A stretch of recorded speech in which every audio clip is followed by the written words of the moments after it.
The orbital academy of Varan 9 floated in the quiet dark above a ringed blue planet, its silver towers catching sunlight as it rotated slowly across the void. Thousands of students from dozens of worlds called it home, a place of learning, opportunity, and ambition. At least that was what the academy liked to advertise. For Lirani Velshar it was a battleground, one she lost every single morning. She walked through the eastern corridor at dawn, the soft hum of gravity stabilizers vibrating through the metal floor. The hall was still quiet except for distant machinery and the faint echo of early risers. Lirani always left her dorm early, hoping, foolishly, that today the others might be late or distracted. Her wings, once a shimmering curtain of silver-blue feathers, were tucked tightly behind her. Even then, loose feathers escaped, floating gently to the floor. She flinched each time she felt one fall, as if she had lost something precious. Maybe because she had. Piece by painful piece. The corridor curved toward the training deck, and Lirani adjusted her satchel nervously. She moved with the careful steps of someone who had learned not to draw attention. Her eyes stayed down. Her shoulders stayed small. Her breathing stayed soft. She knew they were already waiting. The Talkar brothers. 3 of them. Always 3. Sareth, the eldest, was tall even by reptilian standards, his green-scaled arms thick like coiled cables. Ravik, the middle brother, had sharper features and a tail with a hooked end he loved to swing around. And the youngest, Thorn, was shorter but cruelest of the 3, always the one who laughed first and stopped last. To the academy staff they were star athletes. To their peers they were feared. To Lirani they were a nightmare with claws. She turned the final corner and there they were, leaning against the lockers, arms crossed, smirking like they owned the world. Sareth pushed off the wall with slow deliberation, blocking the path. Well, he hissed, amusement curling in his voice. If it isn't little Feathercrumb herself. Lirani swallowed. Her throat felt tight. Good morning, she whispered, trying to keep walking, but Ravik slid in front of her. You hear that? He chuckled to his brothers. She still greets us politely. Adorable. Thorn circled behind her, eyes gleaming. Hey Lirani, wings out. Lirani froze. Please. Not today. I have an exam. And we, Sareth said, grabbing her bag and throwing it aside, have a tradition to uphold. He flicked his claws toward her wings. Wings? Out. Her breath shook. She hated this part. No matter how tight she wrapped her wings, they always forced them open. And every time, more feathers fell, bright, beautiful pieces of her drifting to the cold floor. Do it, Ravik growled. Lirani spread her wings slowly, trying not to tremble. The motion hurt. The left wing ached all the way to the bone from how they had twisted it last week. Thorn reached forward first, digging his clawed fingers into her feathers and ripping a handful free. Lirani gasped, her knees nearly buckling. Silver blue feathers floated down like dying flakes of snow. Sareth chuckled darkly. Come on, brothers. She needs symmetry. The second handful came from her right wing. She bit her lips so hard she tasted blood, trying not to cry. Tears would only make them enjoy it more. Around them, a few students walked quickly past, pretending they didn't see. No one wanted to get involved. No one wanted trouble with the Talkar brothers. No one ever helped her. Thorn leaned close, breath hot and sour. If you just stopped coming this way, maybe we'd forget about you. Lirani whispered, this is the only path to my class. Then change classes, Ravik said mockingly, ripping out another feather. Or transfer schools. Or grow a spine. I don't care, just stop looking so pathetic. Sareth leaned down, his reptilian eyes narrowing. Weakness shouldn't exist at Varan 9. We're educating the galaxy's future leaders, not feathered failures. Lirani's voice trembled. Oh, I'm trying my best. Oh, I know, he said. That's the funniest part. For a moment, the hallway fell silent except for Lirani's trembling breath. Every morning was like this. Every morning they reminded her she didn't belong. Every morning they stole a piece of her confidence, her dignity, her wings. She didn't remember what it felt like to wake up without fear. She didn't remember what it felt like to be proud of her wings. She didn't remember the last time she truly smiled. Her kind, the Velshar, were known across the Orion sector for their gentle nature and delicate wings. They were peaceful, soft-spoken, good at healing, history, and diplomacy. But here, at a competitive academy filled with species who valued strength above all, that gentleness made her a target. She had reported the bullying once. Only once. The brothers apologized with forced smiles and the staff believed the lie.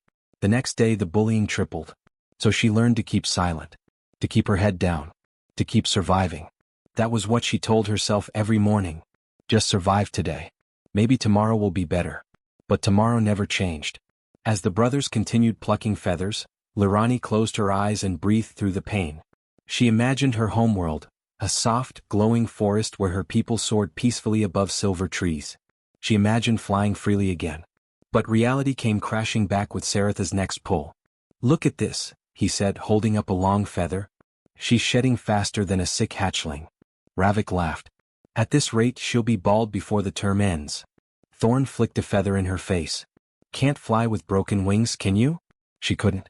Not anymore. Her wings were so damaged she could barely glide. Finally, when they had taken enough feathers to satisfy their twisted routine, Sarath shoved her lightly. "Go on," he sneered. "Get to class. Wouldn't want you failing on top of everything else." Lirani bent down shakily to gather her bag, wincing with each movement. The brothers walked past her, laughing loudly as they went. Their voices echoed through the corridor long after they were gone. Lirani stood alone in the silence, feathers scattered at her feet like the remains of something once beautiful. She looked at them for a long moment, then whispered to herself, "I just wish someone would care." She didn't know that someone had already seen her. Someone new. Someone human. And everything in her world was about to change. The shuttle from Earth arrived at Vera 9 just as the Academy's artificial sun flickered into morning mode, flooding the docking bay with warm golden light. Ships drifted in and out like metallic birds, each carrying new students, supplies, or ambassadors from distant worlds. Among the arriving passengers was a human girl who stepped out of the shuttle with a duffel slung over one shoulder and confidence in her stride. Kayla Monroe.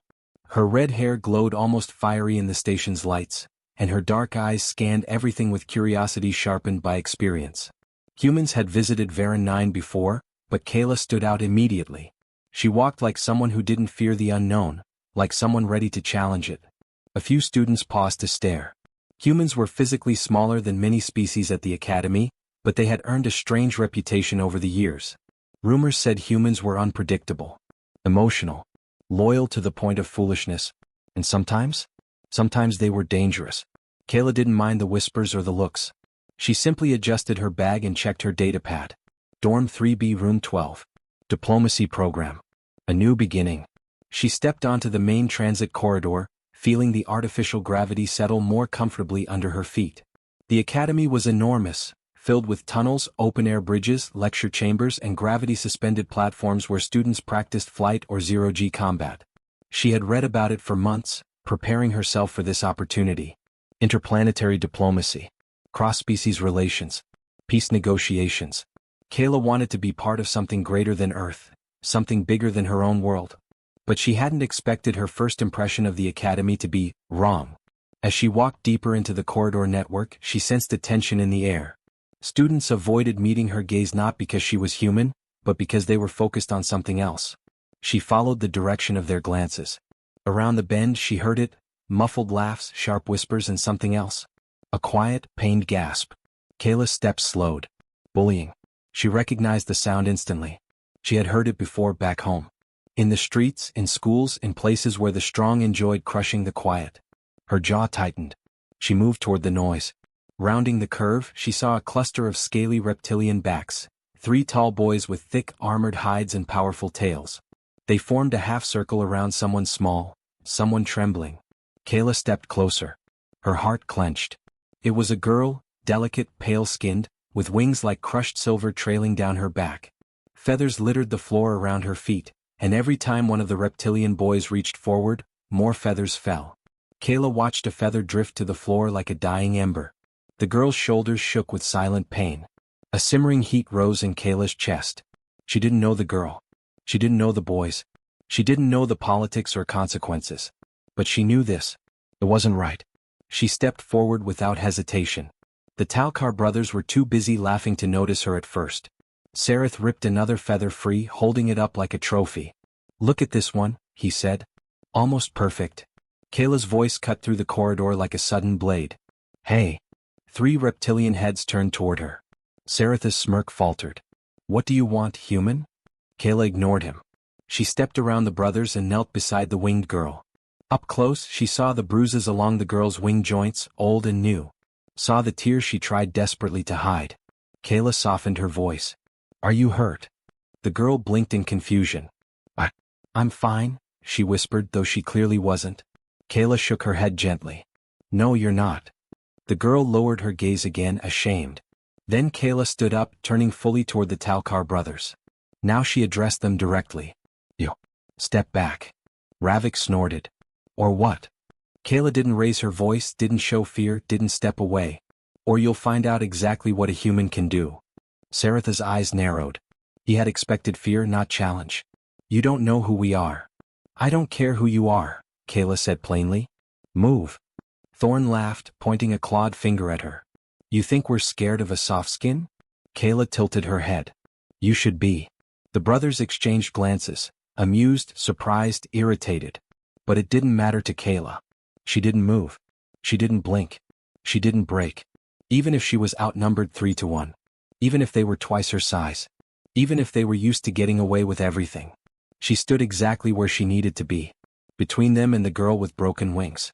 The winged girl stared at Kayla, her expression a mix of awe and disbelief. She had seen students glance at her suffering before. Some looked sympathetic, some looked disgusted, some looked afraid. But none had ever stepped forward. None had ever stood with her. None had ever shielded her with their own body. Why are you helping me? She whispered. Kayla didn't look back. Her eyes stayed locked on the brothers. Because you deserve better, she said. Everyone does. Sarath stepped forward, his claws flexing. Last warning, human. Walk away. Kayla simply crossed her arms. No. Ravik's tail twitched. You're going to regret this. Kayla's lips lifted slightly, not quite a smile but close. So are you. Before anything else could happen, another student hurried by and froze as they witnessed the tense standoff. A few others peeked from the far end of the hall, whispering, sensing conflict building like static. But Kayla didn't care about the audience. She cared about the girl behind her. A girl who looked like she had forgotten what protection felt like. Kayla spoke without looking back. What's your name? The girl hesitated. Oh, Lirani. Okay, Lirani, Kayla said gently. You're going to be okay.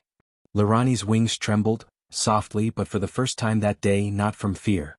The brothers stared at Kayla with growing annoyance. But for the first time, maybe ever, someone wasn't intimidated by them. Someone didn't back down. And something about that human stubbornness, uneased them. Kayla took a single step forward. Leave, she ordered. Her voice wasn't loud. But it was solid. Unshakable. The corridor went silent. Saratha's jaw clenched.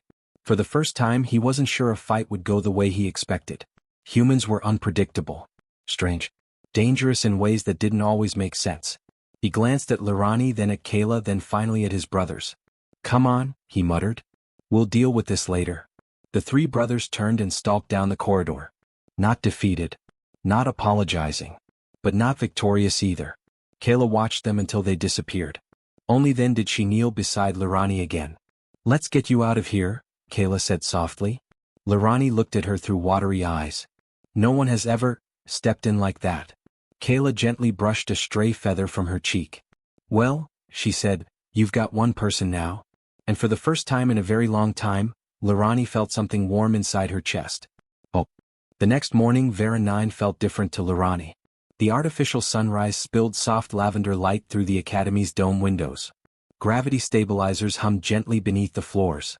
Students drifted through the halls, chatting, laughing, planning their day. But for the first time in years, Lirani wasn't walking through the corridor with her head bowed and her wings trembling.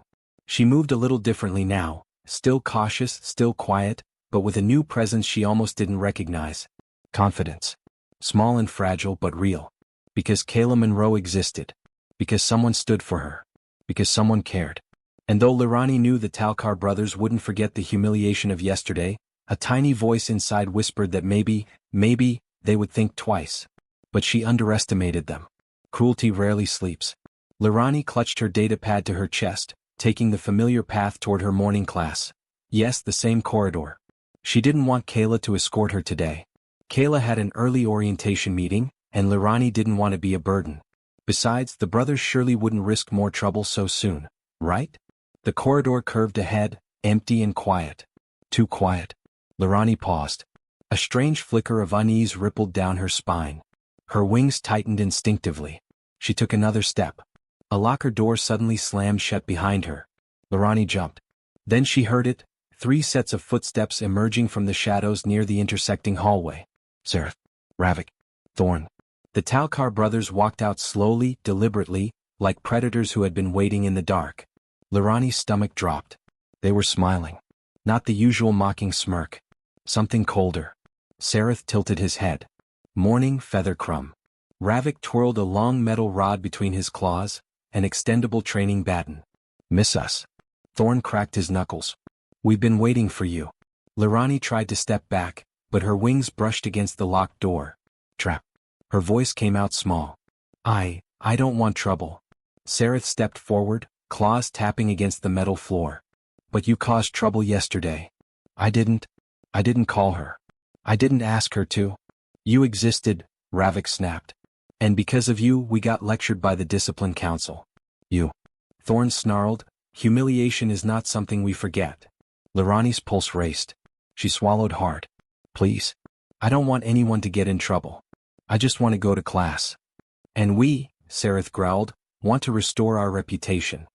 He slammed his fist against the wall beside her head. Lorani flinched violently. Sareth leaned in close, voice low and venomous. So here's what you're going to do. When you see that human girl again you'll tell her you don't want her around. That she's not welcome. That she should stay away from you. Lorani's heart twisted. I can't. You will, Ravik spat. Thorn added with a smirk, or we take both wings today. Lorani's breath hitched. What? I didn't do anything. Saretha's eyes gleamed. Exactly. You never do anything. You don't fight back. You don't complain. You don't resist. You're the perfect target. Ravik raised the metal baton. And today we're going further than plucking a few feathers. Lorani's knees weakened. She understood now. This wasn't some random bullying routine. This was revenge. The brothers positioned themselves, Ravik blocking the left side, Thorn the right, Sareth looming directly in front. Cornered. Again. Utterly alone. Lorani's wings instinctively curled around her body like a shield, despite knowing they were too fragile to protect her. Ravik chuckled darkly. Look at that. She thinks those tiny feathers can help. Thorn lifted a long hooked claw. Let's start. No, Lorani whispered. Then louder. No. Please. But they didn't hear her pleas. Bullies rarely listen. Sareth reached for her wing.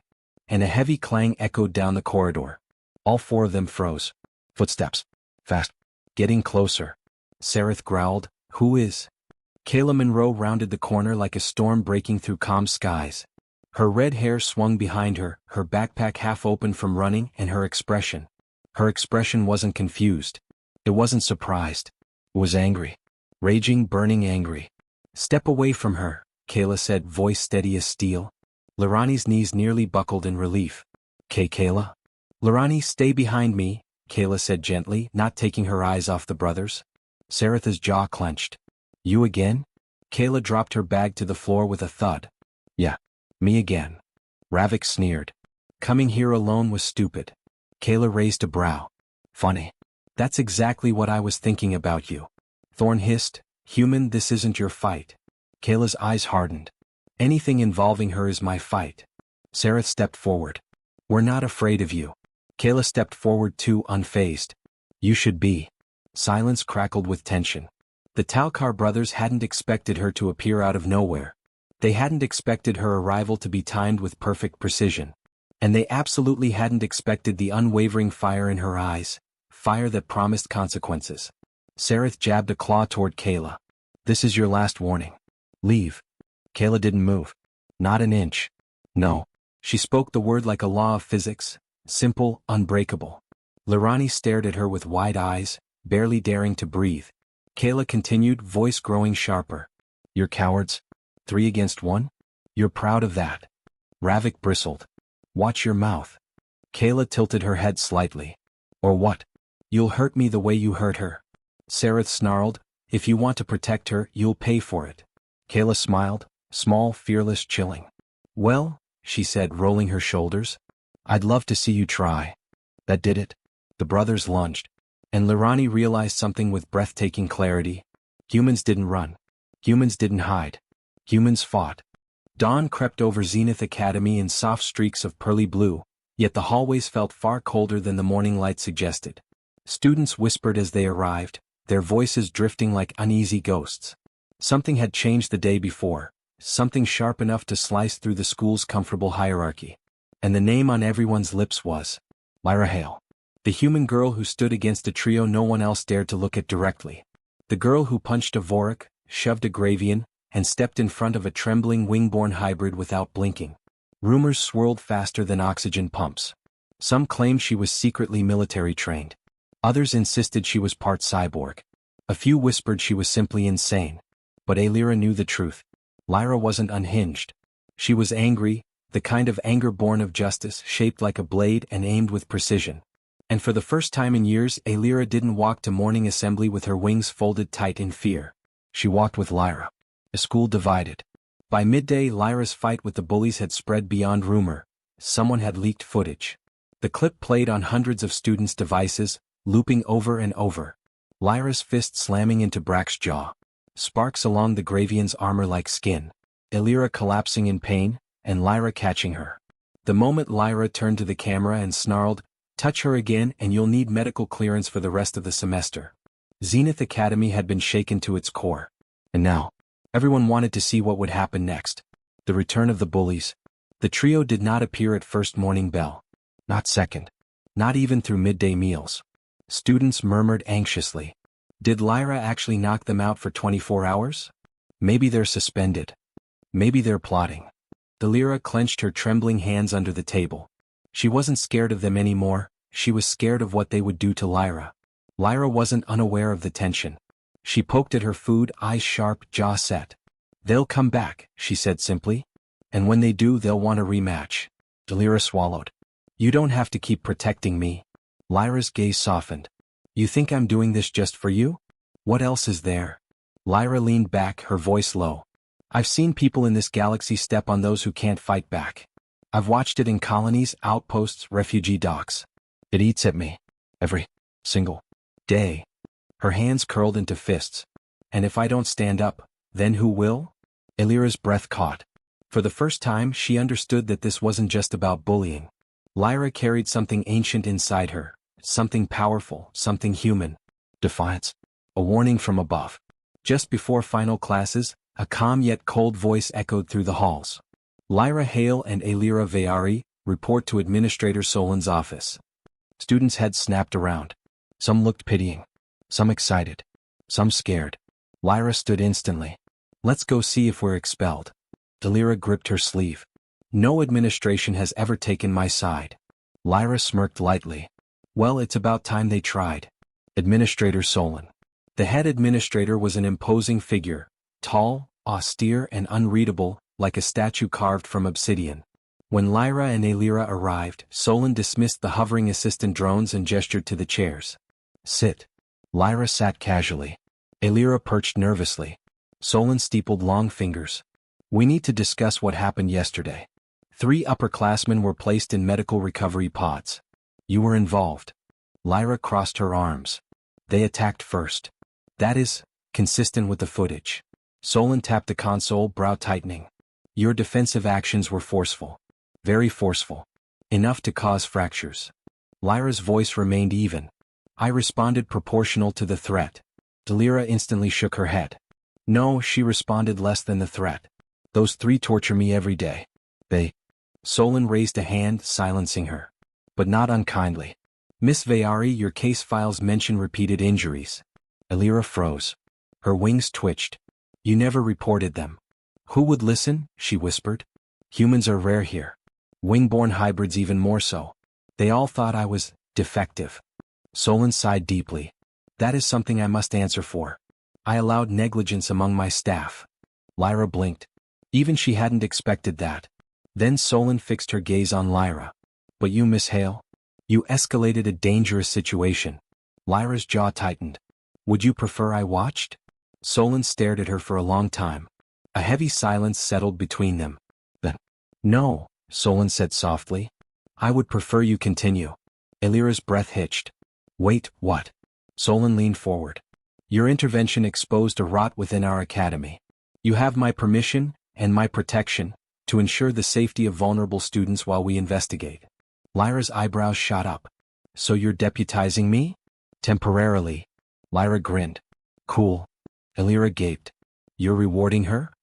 Solon's lips twitched in the smallest hint of amusement. Miss Hale has a unique, persuasive presence. Lyra winked. Elira covered her face with both hands. The bullies return. As Lyra and Elira walked out, they found the hallway blocked. Brack and his companions stood there, fresh from the med pods, anger radiating off them like heat waves. The Vorik's cracked jaw had been mended. The Gravian's metallic skin bore faint weld scars. The Lithorian's frills trembled in rage. And they weren't alone. A crowd gathered behind them. Lyra stepped forward, unflinching. Her shadow fell across the floor, long and sharp.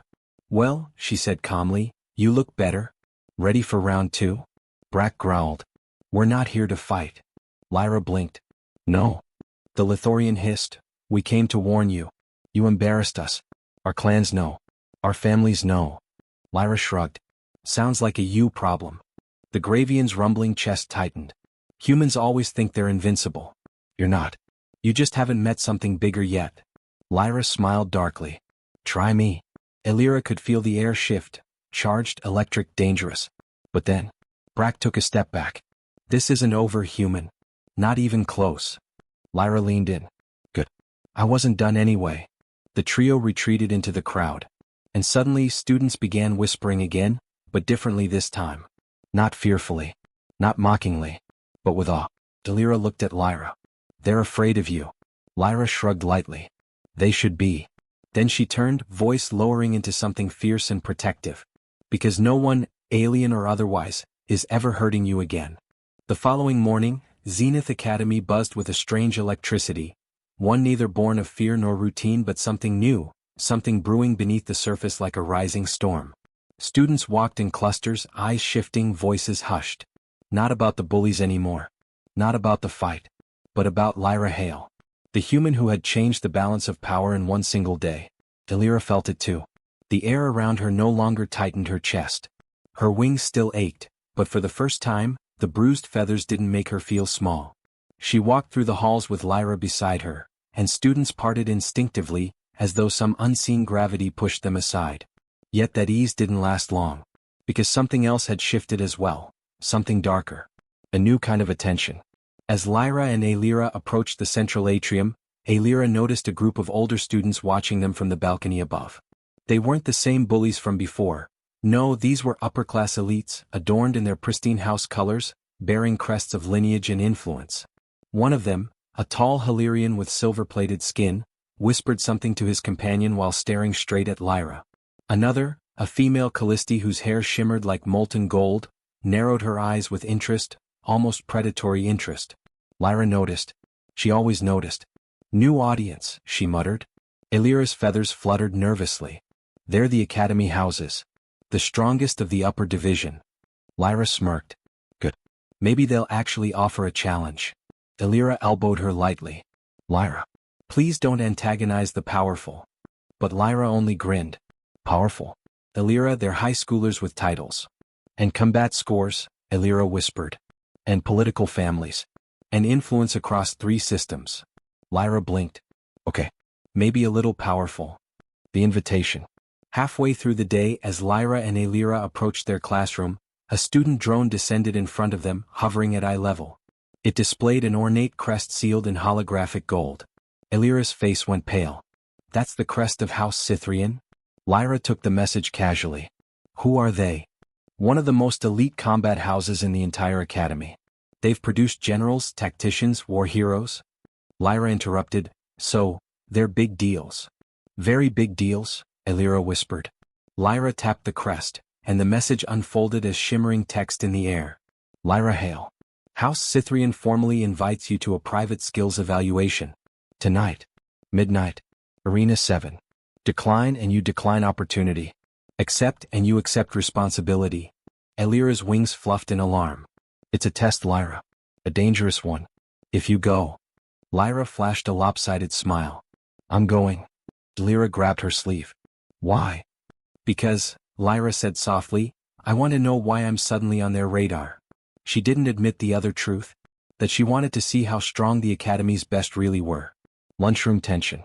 During midday, Lyra sat across from Lyra at the cafeteria table, picking apart her protein ration while lost in thought. Lyra studied her carefully. "You're worried," she said quietly. Lyra raised an eyebrow. "I'm thinking. That is human for worried." Lyra huffed. "Lyra, I fought raiders, scrappers, merchants and rogue androids. A fancy house duel isn't going to rattle me."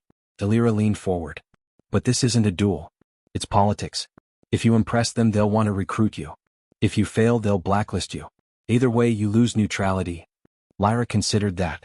Neutrality? Had she ever been neutral? "I didn't come here to play politics," Lyra said. "I came to learn. And fight bullies," Lyra added softly. Lyra's gaze softened. "Well, that too." She didn't see the three shadowed figures watching them from across the cafeteria. The bullies' countermove. Brack and his companions sat at the far table, heads close, their voices low. "She's drawing too much attention," Brack growled. "House Cythrian is watching her now. That makes her a target bigger than us." The Gravian rumbled, "We should stay away." The Lithorian shook his frills sharply. "We go near her, we get crushed." Brack glared at them. "You think we can just let a human walk all over us? Let her embarrass us in front of the Academy elite?" The others hesitated. Brack's voice dropped to a dangerous whisper. "No. If we can't break her, someone else will." Nightfall at the dorms. As the sun dipped beyond the Academy towers, shadows stretched long across the dormitory courtyards. Lyra paced outside Lyra's room, feathers puffed in agitation. "You don't have to go," she said for the 5th time. Lyra tightened the wraps around her hands, testing the fabric. "Lyra, I've been fighting my whole life. I'm not scared of an evaluation." "That's what scares me," Lyra murmured. Lyra paused. Lyra swallowed hard. "You're brave in ways that aren't safe. And I'm afraid I'll wake up one morning and you'll be in a med pod, or worse." Lyra stopped what she was doing. She stepped closer, gently touching Lyra's cheek. "I'm not going anywhere," she said. "And I won't let them hurt you either." Lyra's eyes shimmered faintly. "Promise. Promise." But promises could not shield against everything. Midnight at Arena 7. The Academy campus was silent as Lyra made her way toward Arena 7. The air hummed faintly with the energy fields that enclosed the combat domes. Arena 7's gates opened automatically when she approached. Inside, the chamber glowed with pale white light, reflecting off the steel floors. A silhouette stood at the center. Tall, graceful, dangerous. Lyra hadn't exaggerated. House Cythrian weren't ordinary students. The figure stepped forward, revealing a young man with silver-plated skin and burning violet eyes, the same Hilarion from the balcony earlier. "I am Kale Cythrian," he said. "Second in command of House Cythrian. You're the human who made the Academy tremble." Lyra smirked. "You're welcome." Kale tilted his head. "You think you understand strength. You don't." "Oh, want to show me?" Kale raised a hand. Energy rippled across the arena floor. "Tonight," he said, "you face your first test. Impress us, and we'll reshape your future. Fail, and you will regret drawing our attention." Lyra tightened her fists. "I don't impress easily." Kale smiled faintly. "Neither do we." The arena lights dimmed. The ground vibrated. And something massive activated in the shadows behind Kale. Lyra's eyes widened. "Oh," she muttered. "That's new." The arena's lights dimmed until only a faint circle of illumination surrounded Lyra. Beyond that circle, shadows stirred, heavy, metallic, alive. Kale Cythrian stood calmly at the center, his silver-plated skin gleaming faintly as multiple red sensors flickered to life behind him. The air vibrated with a low hum, the kind that only came from high-grade combat machinery. Lyra's stance shifted, muscles tensing. "Let me guess," she said, voice dry. "Big, mean, and expensive." Kale did not smile. "Not yet." "You wanted a challenge," he said. "House Cythrian doesn't waste time with sparring partners." The shadow stepped forward. No, not stepped. It thundered. A towering mech, 7 feet tall, armored in matte black plating, power joints glowing with internal heat, emerged into the light. Its arms ended in reinforced gauntlets. Its chest bore the Cythrian crest, and its visor glowed a menacing crimson. A training mech, but not the student-friendly type. No, this one was designed for elite cadets, not first years. And certainly not humans. Lyra exhaled slowly. "Well," she muttered, "you weren't kidding?" Kale circled the mech like a commander inspecting his soldier. "This is the V-model Mk4. It reacts to threat level and adjusts its strength accordingly. Most students cannot stand for more than 30 seconds. Lyra cracked her knuckles. Guess we'll find out if I'm most students. Kale flicked his fingers. The mech surged forward with terrifying speed. A fight worth watching. Lyra dove to the side just as the mech's fist punched into the floor, sending a shockwave that cracked the arena tiles. The impact rattled through her bones. Fast. Too fast for something that size. She rolled back to her feet and sprinted toward the mech. It turned its head with mechanical precision, locking onto her movement. Its massive arms swept sideways like a battering ram. Lyra ducked, barely. The metal wind from the swing sent her hair whipping around her face. She skidded back, breathing steady. "All right," she muttered. "You're fast. Let's see if you're smart." She sprinted again, zigzagging. The mech tracked her, adjusting angle and speed with frightening efficiency. It lunged, fist out. Lyra feinted left, then jumped, planting a foot on the mech's arm and using its own momentum to vault upward. She kicked off its shoulder and spun behind it. Kale's eyebrows rose slightly. Interesting. Lyra struck the back of the mech's knee joint. Metal rang beneath her fist. It didn't budge. "Of course you're reinforced," she groaned. The mech rotated with a hiss of pistons and swung both arms toward her. Lyra crossed her arms to block. Bad idea. The impact launched her across the floor. She hit the ground hard, sliding several meters. Her ribs screamed. She coughed. "Ow." Kale's voice echoed across the arena. "This machine adapts. It reads every movement you make. You cannot defeat it with raw strength." Lyra wiped blood from her lip. "Good. Strength is boring. The human instinct." The mech charged again. This time Lyra didn't dodge. She sprinted toward it, straight into its attack. Students watching from the hallway monitors later would claim they gasped in unison. Even Kale's expression flickered with surprise. At the last second, Lyra dropped low, sliding under the mech's sweeping punch. Sparks lit the floor as she skidded beneath it. As she passed under its core, she slammed both fists upward into the exposed servo cluster. The mech jerked violently. Its arms stalled for a moment. Just a moment, but enough. Lyra sprang to her feet behind it and kicked off the wall, twisting in the air. Using her momentum, she drove her heel into the mech's head with full force. The mech's visor flickered. Kale leaned forward slightly. Not bad. But the mech wasn't close to finished. It recalibrated instantly and grabbed Lyra by the ankle mid-landing. She yelped as it hurled her across the arena. She hit the barrier wall, the impact knocking the breath from her lungs. "Lyra," she heard Alira's distant voice echo from somewhere beyond the observation glass. Alira had snuck in. Of course she had. Lyra forced herself upright, clutching her ribs. "I'm okay," she shouted back. "Mostly." Kale crossed his arms. "You're durable. I'll give you that." Lyra spat blood. "Comes with the brand." Strategy forms. The mech stomped toward her again. Lyra watched its gait closely this time. Left step, heavy. Right step, slightly delayed. Her eyes narrowed. "Your right leg actuator is overcompensating," she muttered. "Probably worn from older calibrations." She looked toward Kale. "Let me guess, this model's been used for years? You keep upgrading its combat algorithms but not its hardware." Kale blinked. "You noticed?" Lyra smirked despite the pain. "Humans evolved to track predators bigger than us. You think I can't read a limp?" Kale's lips twitched for the first time. "That may be the most human thing I've heard tonight." The turning point. The mech lunged again. But Lyra was ready. As it swung its left arm, Lyra darted right, toward its weaker leg. She feigned another attack on the knee joint. The mech reacted instantly, shifting weight off that leg to avoid damage. Exactly what she wanted. Lyra planted her heel on the mech's right foot joint and kicked hard. The mech's weight distribution faltered. Its balance algorithm scrambled. For one heartbeat, its stance weakened. Lyra moved. She ducked under its dropping guard and jumped, vaulting up its torso. Her fingers found seams between armor plates. She climbed with desperate speed, ignoring the heat radiating from the mech's power core. The mech thrashed. She held on. At the top, she pulled back her fist and slammed it directly into the thin sensor strip under the visor. The mech staggered. Lyra struck again. And again. On the third hit, the sensor shattered. The mech froze. Kale stepped forward sharply. He had not expected that. Lyra dropped to the ground, rolling as the mech toppled backward with a thunderous crash. Silence fell over the arena.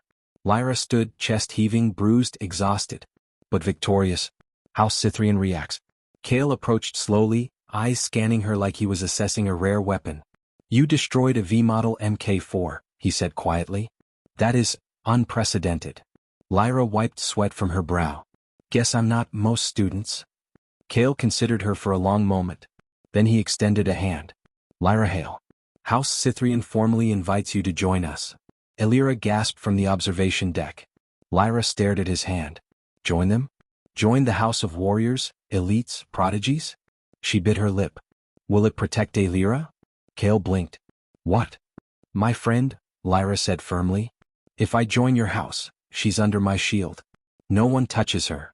Cale studied her again, this time with genuine respect. You would make such a condition? For her? Lyra replied. Every time. Cale slowly nodded. Then yes. If you join, she is under our protection as well. Lyra exhaled. Then. I'll think about it. Cale's eyes widened slightly. You decline? After passing the trial? Lyra shrugged. I didn't fight for a title. I fought because someone needed to. She turned toward the exit, limping slightly. Cale watched her go with an expression she couldn't see. An expression that meant trouble, admiration, and danger all at once. This human, he murmured, is going to change everything. Morning sunlight washed over Zenith Academy in shimmering gold, but neither Lyra nor Elira saw it. The two girls sat quietly on a bench beneath the towering sky trees, both exhausted, physically, mentally, emotionally. Lyra's ribs still ached. Elira's wings trembled with worry. And Cale's invitation hung in the air like a storm cloud waiting to burst. You really fought, that thing, Elira whispered, staring at Lyra with wide, glowing eyes. A V-model. A real combat mech. Lyra shrugged, wincing. It tried to punch my head off. I politely disagreed. Elira didn't laugh. Not this time. Instead, she reached out and gently touched Lyra's bandaged arm. You could have died. Lyra tilted her head. But I didn't. That isn't comforting, Elira murmured. Lyra smirked. Wasn't trying to be. Elira swatted her shoulder, softly. But beneath their banter, a knot of tension pulsed between them. The mech fight had changed everything. It wasn't just the bullies anymore. It wasn't just a few cruel students. Lyra had caught the attention of the elite, the powerful, the dangerous, and the academy was beginning to shift its gaze because of her. A new rumor, a new fear. By midday, whispers chased Lyra and Elira through every hallway. Did you hear? Lyra Hale beat a combat mech. No way. That's impossible. House Cythrian invited her, personally. Will she accept? Is she insane? She's human. Humans are always unpredictable. Lyra heard every word. Most she ignored. But one voice, soft, hesitant, scared, stopped her. She's going to make things worse for all of us. Lyra turned. A small group of first years stood huddled together. A Tarian boy with pale blue skin met her eyes, fear etched across his face. Humans always attract trouble, he said. Now the houses are taking interest. If they fight each other because of you, we all get caught in the middle. Elira stepped forward, wings slightly open. Lyra hasn't done anything wrong. That's not the point, the boy said. Power pulls power. You're pulling storms toward us. Lyra didn't speak. Not yet.